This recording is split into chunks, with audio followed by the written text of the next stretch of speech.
ẹ̀yin èèyàn mi mọ nǹkan tá a fẹ́ ṣe lórí ọ̀rọ̀ narcissist báyìí torí wípé látìgbà tí mo ti drop fídíò àkọ́kọ́ yẹn everyday ní DM mi ló ń kún fún àwọn tán jẹ́ victim àwọn narcissist wọ̀nyí. Kódà ẹnìkan ló ń gbọ́ tán ń ṣe show yẹn gbà kan bí ọdún mélòó sẹ́yìn, ó lóun kàn gbórúkọ yẹn fírí bẹ́ẹ̀ òun ò farabalẹ̀ gbọ́ show yẹn nígbà yẹn. Pé ìgbà tó ń wá rí Yorùbá version tí mo ṣe yẹn lòun tó wá wò pé àṣé nǹkan tán mí lélẹ́yìí. Ṣé ẹ rí ìgbà tá a wà lórí live stream níjẹta àwọn èèyàn kan sọ pé kí ni nǹkan tá a lè ṣe, kò sí nǹkan méjì tá a lè ṣe ju ká mọ create awareness lọ. I don't know how to do this. Kọ́lọ́n kó ràn wá lọ́wọ́ ni. We just have to create awareness. And ohun àkọ́kọ́ tẹ́ máa kọ́kọ́ rí ni pé everything about our narcissist is excessive. Excessive. Bọ̀dá kan béèrè ní TikTok lórí live pé ẹni tó wá jẹ́ normal love tó kàn nífẹ̀ẹ́ nìyẹn ń kọ́ ẹ lè fìfẹ́ gidi kẹ́ ẹ fi wé ìfẹ́ narcissistic love bomb. Kò sí ni narcissist ní ìlú òyìnbó is the same thing as narcissist ní Nàìjíríà or narcissist every other where in the whole world. I'm telling you. Wọ́n dẹ̀ tún máa ń hùwà bí witches and wizard ni.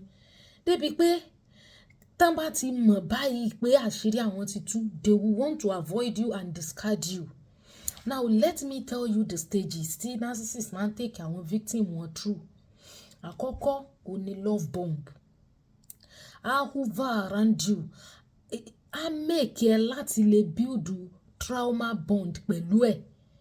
A take ẹ to a particular stage débi wípé ìgbà tó bá máa discard ẹ yẹn wàá lè máa crave fún un.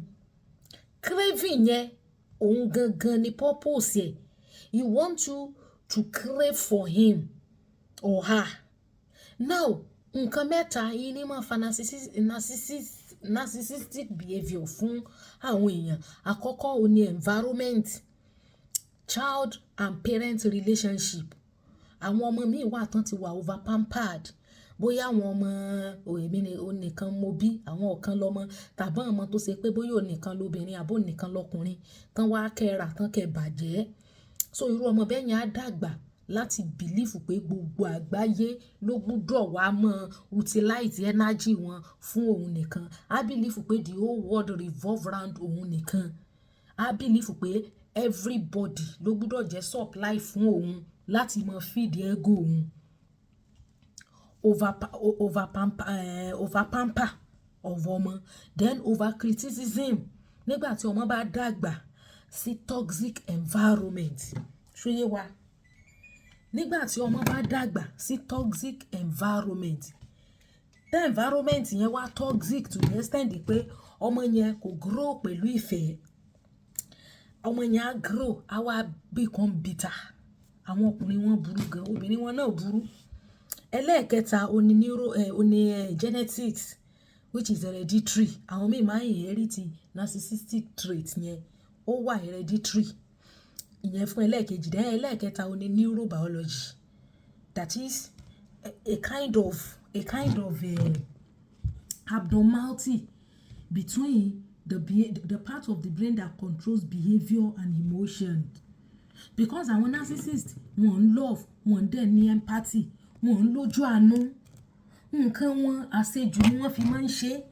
Even their love bomb is excessive. Ni mo sọ pé àga initial stage ẹ lọ kíyèsí àwọn narcissistic victim. Wọ́n á sọ fún yín pé time love bomb yẹn nìkan làwọn lè rí as a good time àbí nice time táwọn ní pẹ̀lú narcissist. Unfortunately love bombing stage yẹn gan is not a good stage because that love bomb is abnormal, is excessive.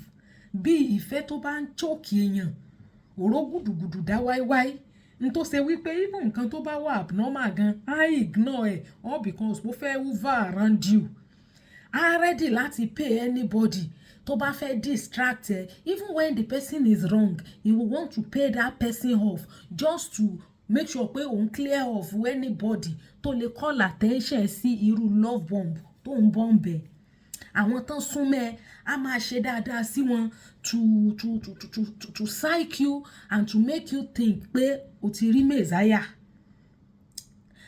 Àwọn tó o mọ̀ pé wọ́n gan wọ́n mọ ṣáájú ẹ lọ, o mọ̀ pé ọ̀gá ẹ̀ làwọn pípù yìí, ó máa sọ fún ẹ pé o bẹ́tà wọn, o wà òkè jù wọ́n lọ, o important jù wọ́n lọ, wọn ò ń ṣèyàn dáadáa, má gbéra ẹ lọ sí level wọn. Gbogbo àwọn tó ti feel pé àwọn tó nífẹ̀ẹ́ tó surround ara ẹ pẹ̀lú á ní àwọn yẹn o, you don't need them, level tó wà yìí level tó ti ga jù tàwọn yẹn lọ ni.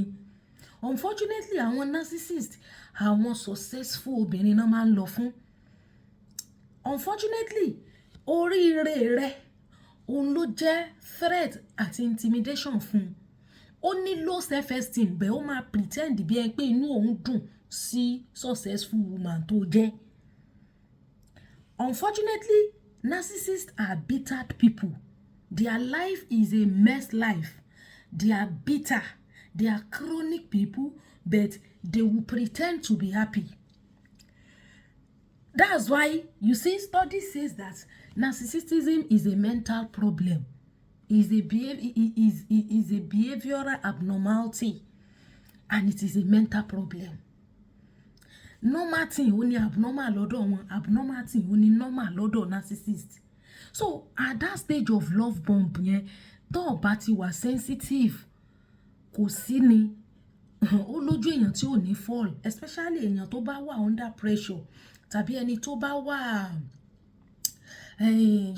kí náà máa ń pe kéèyàn máa wá nǹkan lójú méjèèjì, kéèyàn máa wà desperate nípa nǹkan.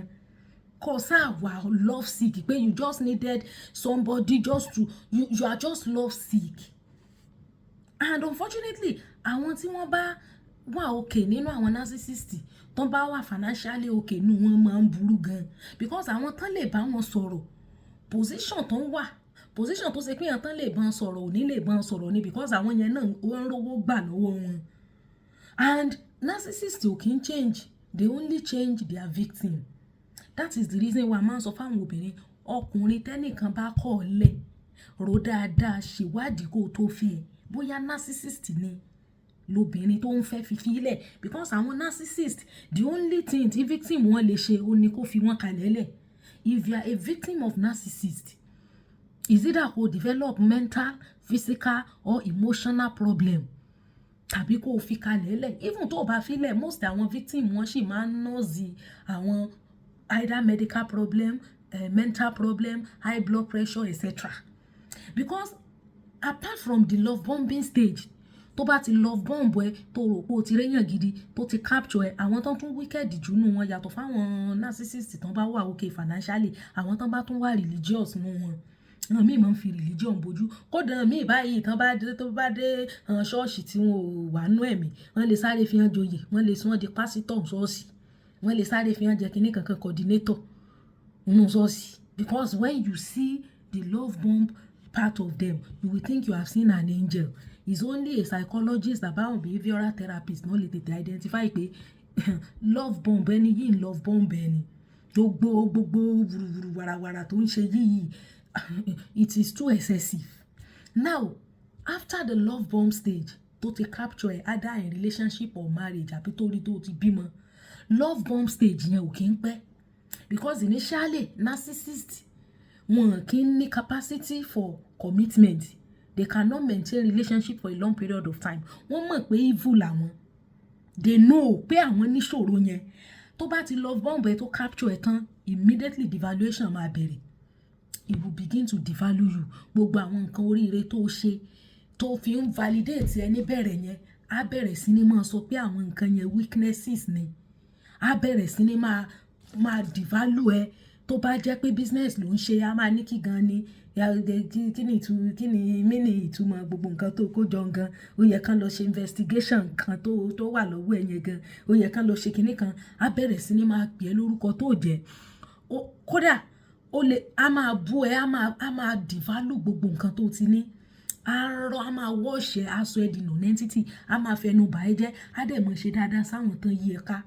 That is devaluation. Then the third stage is the stage of gaslighting. Á bẹ̀rẹ̀ sí gaslighting. Òun ló máa ní ẹ lára. òun ló dẹ̀ máa quiet. So nígbà tí wọ́n bá wá ń react àwọn èèyàn máa wá ríwò bí aláṣejù, òun ló máa claim victim. Meanwhile you are the victim here. Gaslight stage yẹn, that stage of gaslighting is very terrible because pé voice tiẹ̀ làwọn èèyàn máa gbọ́ tó máa pariwo, and the person tó inflict pain on you ẹni yẹn nobody will suspect. Òun náà pè ní gaslight, speed, deception and manipulation. Then àwọn narcissists, they are pathological liars. Wọ́n máa ń pa irọ́. They will create, you see, narcissists, they live in a world, in an imaginary world that does not exist. They will fabricate a lie in that world. They will believe that lie and they will establish it. Wọ́n wá irọ́, wọ́n hun irọ́ jọ nínú ìmọ̀ wọn. Wọ́n sì gbé irọ́ kalẹ̀, wọ́n sì gba irọ́ gbọ́ fúnra wọn. Wọ́n sì máa sọ, wọ́n sì máa spread ẹ̀ kiri against the victim wọn. Ó lè ní ọ̀sẹ̀ zìnà, ó lè ní gbogbo business tó ń ṣe ọjí owó olówó gbé lọ fi bẹ̀rẹ̀. Yóò lọ rèé máa sọ fún èèyàn, yóò mọ̀ wá ní kí wọ́n mọ̀ bí ọ. That is the stage of smear campaign nìyẹn. Gaslighting la wà. Gaslight ni pé ó máa inflict ìnira fún ẹ, ó dẹ̀ máa rẹ́rìn sáwọn èèyàn, and nobody will know pé ìwọ gangan ni victim. Then after that stage of gaslighting, the stage of smear campaign, a bẹ̀rẹ̀ sí ni máa parọ́ mọ́ ẹ, gbogbo ohun tó ṣe á máa hun rọ́jọ́. These people are terrible personality. Àwọn tí bá wá ń sọ fún yóò mọ̀ ní kí wọ́n mọ̀ bí ọ o, bó ṣe wà yẹn kò lè dáná ro, orí wheelchair ló mọ̀ ń jòkó sí o, bẹ̀ tí mọ̀ sọ fún pé mo sọ fún ẹ o, bó ṣe wà yẹn business tó ń ṣe yẹn ìgbésẹ̀ ló fi ń ṣe. Mo dẹ̀ ti sọ fún un gan kó má máa ṣe irú àwọn business yẹn mọ́, bẹ̀ kò kí ń gbọ́ràn, bẹ̀ don't ask her o. A máa purọ́, a máa ṣoríṣiríṣi àwọn nǹkan. It will spoil you. A máa parọ́ mọ́ ẹ káàkiri, a máa bà ẹ́ jẹ́. Ìyẹn ni stage of smear campaign. Tó bá yá ó máa triangulate ẹ. That is the stage of triangulation. A lọ mú third party wá láti wá make ẹ look as if pé ó wúlò. Now at that stage of triangulation, ẹni kẹta tó mú wá yẹn láti create a triangular relationship yẹn sìn, ó máa love bomb ẹni yẹn náà ni. A lọ play victim fẹ́ni yẹn wípé ìwọ ló dá àpúrọ́ mẹ́ fún yẹn. Ẹ dẹ̀ mọ̀ pé àwọn narcissists wọ́n wà deceptive. Their love bomb stage is very terrible.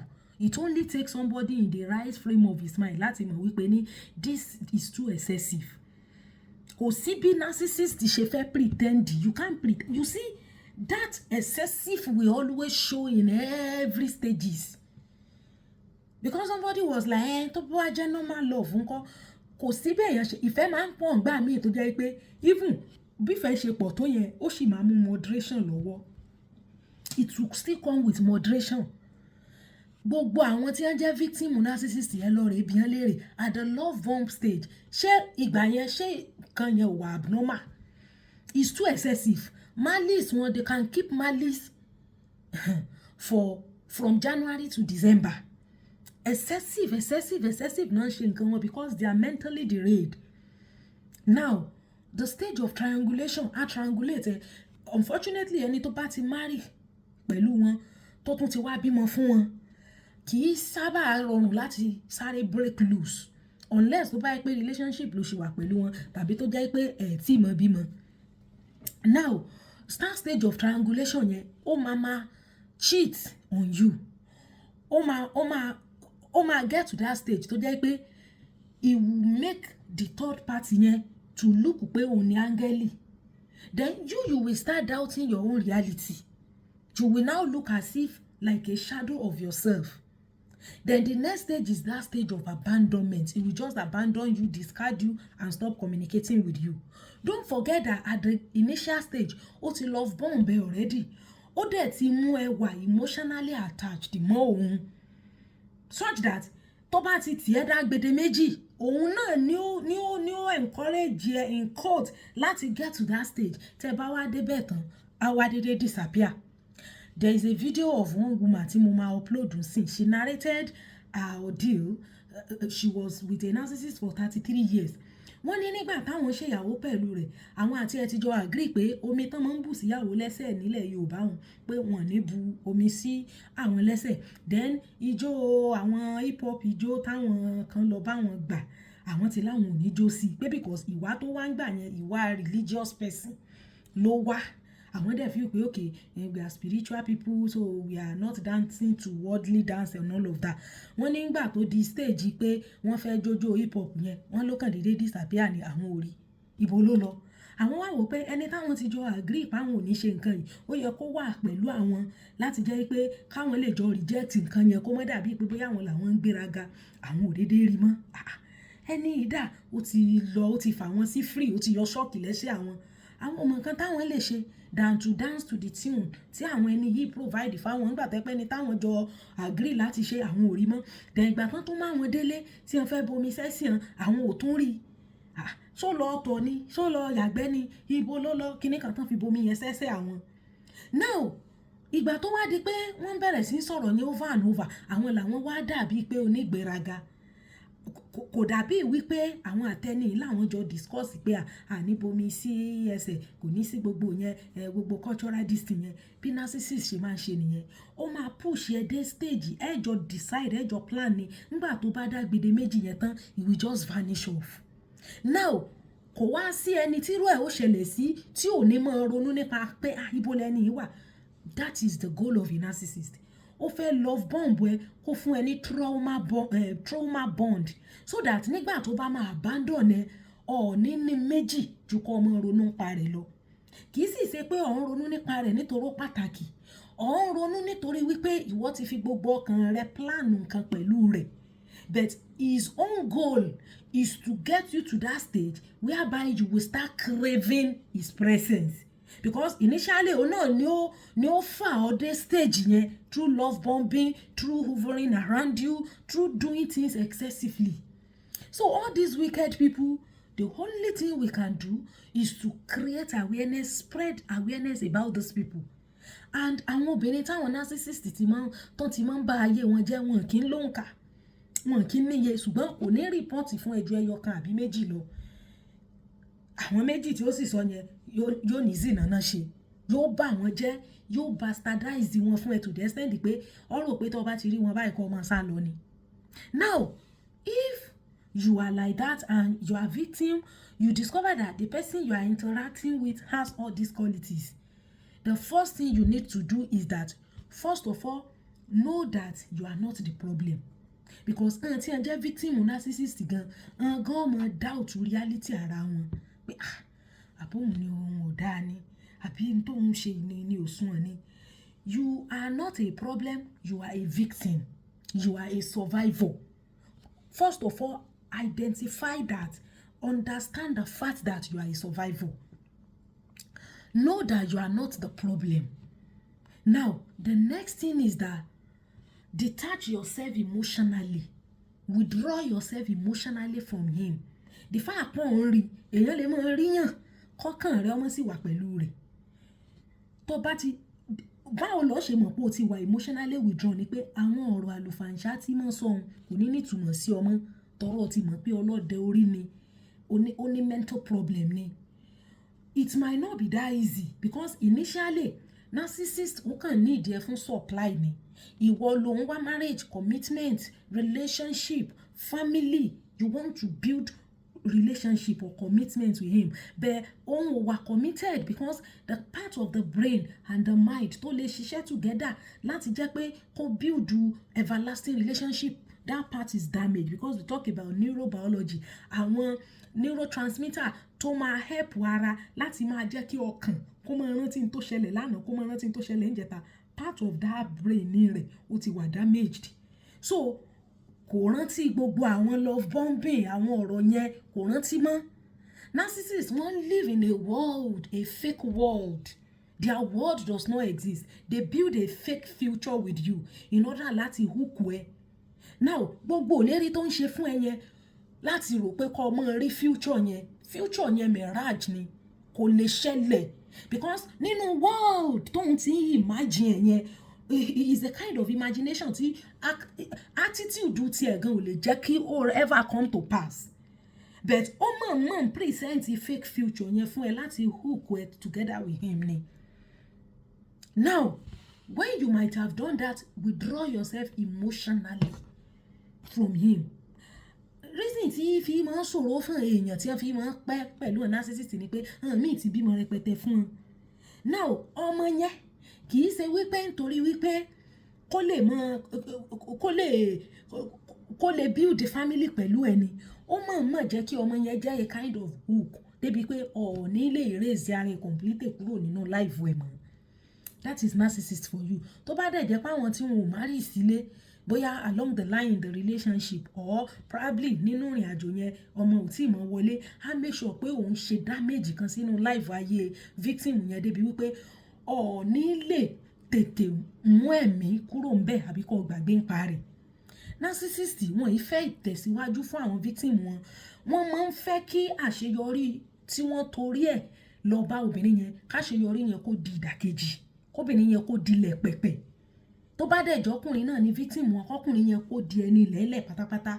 Nítorí wípé nínú orí ibú tọ́ta tán fẹ́ jẹ́ kọ́ta victim àwọn ṣe yẹn, ibẹ̀ ni ego tí wọ́n máa wà, because they are bitter people. They don't want to see successful people. So àkọ́kọ́ tó feel pé toro jẹ́ woman of substance ló ṣe wá yẹn, kò wá nítorí wípé ó fẹ́ràn ambition rẹ àbí career rẹ àbí success rẹ. Ó wá nítorí wípé àwọn àṣeyọrí rẹ yẹn ó ń dá láàmú, ó sì ń wá bí ó ṣe bàjẹ́. Intention rẹ nu. Ntọ́ wá ṣe after you might have identified pé this person is a gaslighter, is a manipulator, is a pathological liar. He doesn't have memory to retain words or promises. He doesn't have the heart of love. He doesn't have empathy. He doesn't have sympathy. You see, when you relate with a narcissist, you will know. O kàn lè mọ̀ orúkọ tán pé irú àwọn tán máa ń ṣe báwọn. Tó bá ti rí pé bá ní àwọn nǹkan tó ń ṣe tẹ́lẹ̀ tó fi jẹ́ èèyàn yìí lórí mọ́ sí. Ríra rẹ gẹ́gẹ́ bí survivor, ẹni tí tó jẹ́ pé ó la iná kọjá. Tọ́lọ́run wá ní kò ní kú. Àmì ìwà bá ń tí wọ́n máa jẹ́ victim of narcissist. Ẹlòmíì á ní back pain tí ò ní lè dìde mọ́. Ẹlòmíì á ní mental problem. Ẹlòmíì á ní blood pressure.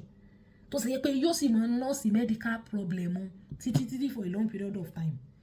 Whichever damage tó bá wù kí narcissist ti cause, bóyá sínú ọkàn rẹ àbí sínú iṣẹ́ rẹ àbí sínú growth and development ayé rẹ, pick up the pieces of your life and seek counsel, go for therapy. Tó bá feel pé narcissist yóò change, kò lè change. Instead yóò fi change, yóò change victim ẹ̀ ni. And unfortunately tí máa jẹ́ káwọn obìnrin fall victim ni pé tọkùnrin kan bá ti dump obìnrin kan tó bá wá bá ẹ, you will see yourself as a champion. O ní mọ̀ pé stages tó take ẹni yẹn through ló máa take ìwọ náà through. You understand? Now ẹni tó jẹ́ normal lunatic, tó jẹ́ wèrè, tó bá fún wèrè búrẹ́dì lẹ́nu, tó kí ọ pé búrẹ́dì ló fún mi, ọ̀sẹ̀ o, tó bá dọ̀la tó bá rí wèrè ó lè jangi mọ́ ọ lórí, because ó ti gbàgbé pé wọ́n ló fún búrẹ́dì lánàá. The memory is lost. Ó ti lost mind ẹ̀. The same thing with narcissists. They are also mentally deranged people. They cannot keep memory. Gbogbo fantasy ìgbà love bomb yẹn ó ti gbàgbé, because kò tiẹ̀ rántí, kò sí lọ́kàn rẹ̀. Ó máa ń wà calculative. Á ti calculate iye time báyìí ló máa lò pẹ̀lú ẹ, time báyìí ló dẹ̀ máa discard ẹ. Bóyá o marry ẹ sílé, kódà kó bí ọmọ ẹgbẹ̀rún, ọkàn wọn ò kí ń connect. They don't have the capacity to love. Wọn ò ní capacity láti nífẹ̀ẹ́. So that is just identify them. That's why we keep creating this awareness. And create awareness. Ẹni tó bá ti ń hover around you, tó ń love bomb, love choke yẹ, toru kò ní jí o sùn. Bó ní sọ ti jí ẹni tó ṣe ìpàdé lánàá, ó ti fẹ́ mọ everything about your life lénìí. That is a narcissist. Àmì àti ẹ̀ tún marry ẹ, á lóun fẹ́ marry ẹ ní, ìyẹn ló burú jù, because wàá get hook, wàá get stunk ni. Irú wọn lè tẹ̀síwájú. Ẹ ra àwọn ambitious women tó ń wá ambitious, tó ń wá successful. Ẹ kàn dédé rí pé their light that has been shining before just went dim. Or because they interact or relate with somebody. So we have to identify them. Nínú characters, temperament, and be able to know that this person is a narcissist. Gbogbo nǹkan wọn excessive ni. excessive ni, excessive love bombing, excessive devaluation, excessive gaslighting, excessive even gbogbo bí wọ́n ṣe máa ń ṣe dáadáa sáwọn èèyàn àráǹdì náà excessive náà ni. Ẹni tó mọ̀ rí o lè ní ó yá lọ fẹ́ ní nǹkan, ó yá lọ fẹ́ ní lówó kìnìkan you will shall want to, it will not give you breathing space. Then àwọn tó bá yẹ pé wọ́n máa ní unhealthy relationship, àwọn tó yẹ pé wọ́n máa ń wà desperate ni, wọ́n máa ń wà love sick, wọ́n máa ń wà under pressure. So there is no how you will not fall victim of narcissist. And when a narcissist tó bá victim ẹ̀ jẹ́, wàá rò pé òun gan ni victim ni. So when you are relating with them, just identify them. Withdraw yourself emotionally. Remove your heart away from all the sacrifices, the commitments, the everything, because you cannot have a successful relationship or union with a narcissist, because you are both not working for the same purpose. Purpose is any way you want commitment, you want marriage, you want a family, you want to raise good children. But the commitment of a narcissist is that he needed a supply. He needed someone to supply his ego. He needed someone to supply his pride. He needed someone to tell him that he is the best. Because in the fake world, táwọn narcissist máa imagine inú ọkàn wọn, that fake world that does not exist yẹn, wọ́n believe pé àwọn làwọn dáa jù, so gbogbo ayé wọ́n gbọ́dọ̀ give up ìtẹ̀síwájú tiwọn fún growth tàwọn nìkan. And that word can never exist, because everybody must be successful in life. So how can you think everybody will abandon their own life for you? You can see that that is a fake life, a fake world that cannot exist. So need the same purpose with a narcissist, because narcissist ó ní ìdí fún supply ni, ó ní ìdí láti jẹ́ kí o máa provide nǹkan tó ní, either sexual fantasy, financial, material, mental help, in all ramifications. He need you to supply him, just to use you to feed his own ego, and by the time he's done, he dump you, discard you, abandon you. Now tó bá abandon the stage of triangulation, ó ti mẹ́lòmíì wá triangulate, ó ti ń lọ bomb ẹlòmíì yẹn náà lọ́wọ́, and the cycle continues again. At times he might come back to come and woo you back. That is the stage of wooing back. He is only coming to come and finish you up. So that is the reason why we have to sensitize our people. We have to create this awareness. Àwọn young people yìí, àwọn young girls, all these girls in their early 20s, ó làwọn bàbá 50-55 for me, tó jẹ́ narcissist náà mọ́ ń wá kiri, because they needed àwọn ọmọdé tí ó mọ control, tán mọ ọ̀nà wọn bí ọba, tán mọ kúnlẹ̀ ṣoṣoṣo fún wọn, because that is how they feed their ego, and the wickedness in them, that is how they feed it. Now, if you want to break them completely, withdraw yourself emotionally from them. Don't allow their words to have impact in you again. Go back to those things you were doing, because àwọn nǹkan yẹn, àwọn àṣeyọrí ẹ̀ tó ń ṣe yẹn, tó ń fẹ́ jẹ́ kó dẹdun arinlẹ̀ sí yẹn, ìyẹn gangan ló ń bà wọ́n nú jẹ́. But when you sit down in a place, the narcissist já ẹ sí, you are feeding his ego. Go back to your work. Go back to your school, go back to your business, go back to your skill. Àwọn nǹkan oríire tó ń ṣe ní day one, tó ti devalue, tó sọ pé kò dáa, kíní kan ṣẹlẹ́dẹ̀ ń pàkó, padà lọ mọ̀ ṣàwọn nǹkan yẹn. Stay completely away from him. That is when he will be broken. But if you are broken and you did not continue to move on, you are feeding the ego of a narcissist. And the next supply yẹn, mama point to you fún next supply pé orí, she cannot continue again. Ṣebí I do this, she's a bad woman. Ṣebí I do this, she dey ṣe nìkan. Àwọn narcissist míì wà tó ṣe pé àwọn victim of narcissist méjì mẹ́ta mẹ́rin tán ti dọ̀rẹ́ lẹ́nìí, because ìgbà tó dump eléyìí ó lọ mú mi, ó dump yẹn náà ó mú mi, ó dump. Eventually, in fact, there was a woman tó ní àwọn mẹ́rin táwọn ti jẹ́ victim of one singular man, àwọn wá create WhatsApp group, àwọn wá explain gbogbo nǹkan tó sọ fúnra wọn nípa ara wọn, and it's with another supply minus àwọn tó ti damage life wọn, even kó tó di pé àwọn eléyìí wá ríra wọn ṣàjọ, one singular man. So wọn dẹ̀ ní pattern méjì. Narcissists don't have two patterns: love bomb, devaluation, gaslighting, smear campaign, triangulation, abandonment, wooing back. Those are the even if you Google it, you will see it. And they go for ambitious women, successful women, women of substance. Táwọn narcissist máa ń lọ fún nìyẹn. So ní méjì ju ká máa pohun rere wọn, ká máa rojọ́ wọn, ká máa create awareness yìí kí àwọn èèyàn máa rí, kí wọ́n máa mọ̀. So that people will not be a victim, people will not fall victim. So please share this video. If you are a victim, seek counsel, look for therapy. Look for therapy. You can go online. You can watch videos of how to overcome a narcissistic abuse. A victim, how can a victim of narcissist overcome the abuse? You will see several videos. You will see several therapy that you can go through for your healing, for you to, come back to your feet. It is well with us.